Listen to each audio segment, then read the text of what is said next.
ఈ 3 months programme చేసేటప్పుడు మీకు క్రేవింగ్స్ కానీ, ఏమన్నా మీకు గ్యాప్ కానీ ఏమన్నా రావటం అయిందా? అంటే మీరు ట్రావెల్ వెళ్ళటం కానీ అలా ఏమన్నా జరిగిందా? జరిగిందమ్మా. 2 సార్లు వెళ్ళాల్సొచ్చింది. ఒకసారేమో షిరిడీ వెళ్ళాము. షిరిడీ వెళ్ళినప్పుడు కూడా వాళ్ళు చెప్పారు, డైట్ చెప్పారు. మాక్సిమం అది పాటించడానికి ప్రయత్నం చేసాం. లేపోతే వాళ్ళు ఇబ్బంది మీకు అందుబాటులో ఉంటే చేయండి అని చెప్పారు. లేపోతే అక్కడ దొరికిందాన్నే మీరు ఇది చేయండి అని చెప్పారు. మనకు అందుబాటులో ఉంది. మాక్సిమం చేసాం. ఎక్కడేం ఇబ్బంది పడలేదు. కాకపోతే తిను మాత్రం కొంచెం మధ్యలో ఆ ట్రావెల్స్ ఇయన్నీ చేయటం వల్ల సిక్ అయింది. ఓకే. ఆ సిక్ అవ్వటం వల్ల నేను యాక్చువల్‌గా అయితే 15 కేజీస్ తగ్గాను. తనేమో 12 కేజీస్ తగ్గింది. బాగా సిక్ అయ్యి జలుబు, దగ్గు, జ్వరం మధ్యలో ఆ ట్రావెల్ వల్ల వచ్చినటువంటి ఎఫెక్ట్ వల్ల హ్మ్. కొంచెం డీవియేట్ అయ్యా. డివేట్ అయ్యారా? చీట్ చేసారా డైట్‌లో ఏమన్నా మీరు? ఫస్ట్‌లో తెలియకుండా బానే చిన్న చిన్న బెల్లం ముక్క తినటం, ఇది చేయటం అయన్నీ చేసిన తర్వాత చెప్పింది. ఓకే. అది. అంటే ఎలా తెలుసుకునేవాళ్ళు? అలా చీట్ చేస్తే తెలుస్తదా వాళ్ళకి? ఖచ్చితంగా. ఎందుకంటే మేమేదన్నా డైట్ గనక డీవియేషన్ అయితే వెంటనే "ఏం సార్ ఏం తిన్నారని" అడిగేవాళ్ళు. ఎందుకంటే వెయిట్‌లో మనం దీంట్లో వాళ్ళకి చేయాల్సిన పనేంటంటే వాళ్ళు మొత్తం మన ఇది మొత్తాన్ని గ్రాఫ్‌ని మొత్తం చూసుకొని ఓన్లీ వెయిట్.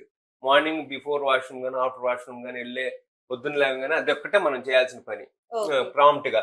దాన్ని బట్టి మనం డీవియేట్ అయ్యామా లేకపోతే ఏం తీసుకున్నామని చెప్తుంటారు. దీంట్లో ఇంకొకటేంటంటే అంటిల్ ది ఎండ్ మనం అయిపోయేటప్పటికి మనం ఇప్పుడు దాకా ఏదైతే తింటున్నామో, ఏ డైట్ అయితే తీసుకుంటున్నామో దానివల్ల మనం గెయిన్ అవుతాం అనేది వాళ్ళు చివర్లో చెప్తారు మనకి. ఓకే. మీరు పలానాది ఇప్పుడు సపోజ్ నేను ఆ రోజు వాళ్ళు చెప్పిన డైట్ తిన్నాను. ఆ కూరతో బంగాళదుంప కూరతో తిన్నాము. తినంగానే మీకు నేను వెయిట్ గెయిన్ అయితే మీకు బంగాళదుంప పడదు. హ్మ్. మీరు ఓకే పన్నీర్‌తో మనం తిన్నాము. పన్నీరుతో వెయిట్ పెరిగాము. లేకపోతే వెయిట్ పెరగకపోయినా బ్యాలెన్స్‌గా అయినా ఉన్నా గాని కూడా వాళ్ళు ఎమ్మటే చెప్తారు. అండి మీకు పన్నీర్ పడదు. కాబట్టి మీరు అవాయిడ్ చేయండి. అంటే ఇక వాళ్ళు చెప్పేయన్నీ మనం జీవితాంతం అవాయిడ్ చేయాలి. అంతకుముందు నేను జున్ను ఎక్కువ తినేవాడిని. బౌల్స్ తినేవాడిని. ఎప్పుడైతే వాళ్ళు నాకు ఈ నోటీస్ చేశారో జస్ట్ టేస్ట్ ఓ స్పూను, 2 స్పూన్లు తినటం అట్లా అలవాటు చేసుకున్నాను. ఏదైనా మితంగా తినొచ్చు గానీ, అతి మితంగా తిన్నామంటే అది ఏదైనా హెల్త్‌కి మంచిది కాదు ఏదైనా కదండీ! ఇబ్బందే. వాళ్ళు చెప్పింది ఇంకా ఇబ్బంది గదా! వాళ్ళు అవును. మనకు చెప్పింది మీరు ఓకే. దీనివల్ల బరువు పెరుగుతున్నారనేది అంత ఎక్కువ తినటం వల్ల ఇంకా ఇబ్బంది గదా! సమ్‌టైమ్స్ అదొకటి ఏమైనా మేము తెలుసుకోగలిగాం. సింప్టమ్స్ ఏమైనా కాజ్ అయితే సమ్‌టైమ్స్ ఏమన్నా అవి తినటం వల్ల?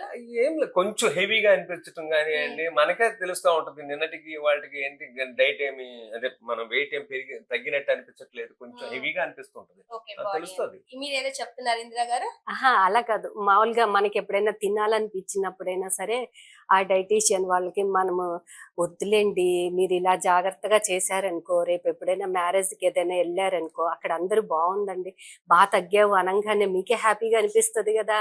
హ్మ్. అలా దృష్టిలో పెట్టుకొని మీరు జాగ్రత్తగా ఉండండి అని చెప్పేవాళ్ళు. ఓకే. బాగా అనిపిచ్చేది. మంచిగా మాట్లాడతారు ఓకే. టీమ్ వాళ్ళా? టీమ్ వాళ్ళందరూ. ఓకే. అంటే ఎవ్రీ డే మీకు కాల్ చేసి చెప్తుంటారా డైట్ అనేది? ప్రతిరోజు డైట్ చెప్తారు. హ్మ్. రేపేం చేయాలి? హ్మ్. ఏంటి? ఏం తీసుకొచ్చుకోవాలి? ఏ కర్రీ చేసుకోవాలి? ఒకవేళ మనకు కర్రీ చేత కాకపోయినా వాళ్ళు చేసే మెథడ్ గూడా చెప్తారు. ఇలా చేసుకోండి బావుంటుంది. హ్మ్. ఇలా ఎవ్రీ 2 అవర్స్‌కి ఏదో ఒకటి ఇలాగ తింటూ ఉండండి. రా హ్మ్. ఫుడ్ లేకపోతే మేము చెప్పిన డైట్‌లో ఏదైనా సరే మంచిగా చెప్పేవాళ్ళు. ఇప్పుడు సమ్‌టైమ్స్ వాళ్ళిచ్చిన ఫుడ్ మనకి నచ్చలేదనుకోండి. అలాంటి సిట్యుయేషన్స్‌లో ఎలా మీరు? అప్పుడు క్యారెట్‌కి మామూలుగా ఇలాగ రా ఫుడ్ తినండి. ఇలా చేసుకోండి. కొంచెం దాన్ని అనుకూలంగా ఉండేటట్టుగా మనకి మెథడ్ చెప్పేవాళ్ళు. ఓకే. మీ వే ఆఫ్‌లో గూడా కుక్ చేసుకోవచ్చు. చేసుకోవచ్చు. ఓకే. వాళ్ళు కూడా చెప్తారు ఎలా కుక్ చెప్తారు. చేసుకోవాలని. ఓకే.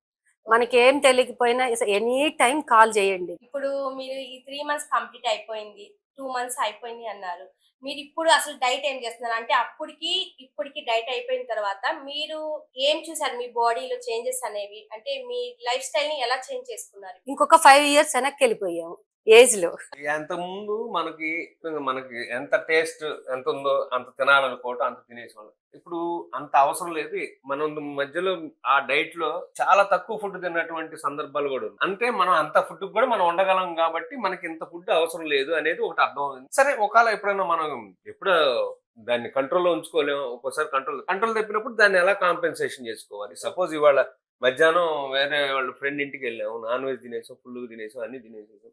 సాయంత్రం కొంచెం కాంపెన్సేషన్ ఒక గ్లాస్ మజ్జిగ లేకపోతే కొంచెం ఫ్రూట్స్ లేకపోతే అట్లా తీసుకొని కాంపెన్సేషన్ చేసుకుంటూ వచ్చేస్తే మనం డైట్ ని మెయింటైన్ చేసుకుంటూ రావచ్చు అనేది మన చేతుల్లోనే ఉంటది అనేది ఒక అర్థమైంది.